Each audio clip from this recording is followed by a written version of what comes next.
کریم آقا صلی اللہ علیہ وسلم کے غلام حضرت ابو رافع رضی اللہ تعالیٰ عنہ آپ ارشاد فرماتے ہیں ماتے حق الوالد علی الوالد حق الوالد علی الوالد ان يعلمه الكتاب والسباحة والرمي.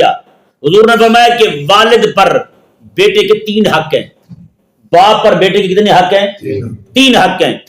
پہلا حق یہ ہے ان يعلمه الكتاب، اسے کتابت سکھائے، لکھنا سکھائے اسے. یہ باپ پر حق ہے، اگر نہیں سکھائے گا تو پکڑا جائے گا.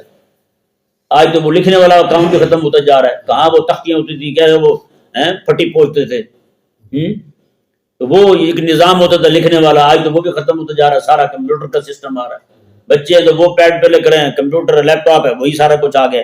بہرحال یہ دیکھیں جی، نفع اٹھانے میں کوئی مسئلہ نہیں ہے، ان سے آپ نفع اٹھا سکتے ہیں، کوئی ممانعت والی بات نہیں ہے، لیکن ہاتھ سے لکھنا بھی آنا چاہیے. ہاتھ سے بھی لکھنا آنا چاہیے. اور دوسری بات یہ دیکھیں، فرمایا آقا علیہ الصلوۃ والسلام نے بس سباحہ اور تیراکی سکھائے. تیراکی سکھائے کیونکہ فرمایا کہ میری امت جو ہے اسے اگر جنگ کرنی پڑے جی سمندری راستے میں تو وہ بھی تیراکی بھی آنی چاہیے. اور تیسری بات حضور نے فرمائی، جو فرمایا کہ والد پر حق ہے کہ بیٹے کو سکھائے، فرمایا وہ تیر اندازی. موجودہ دور میں وہ نشانے لگانا ہے پستول کے ساتھ، بندوق کے ساتھ.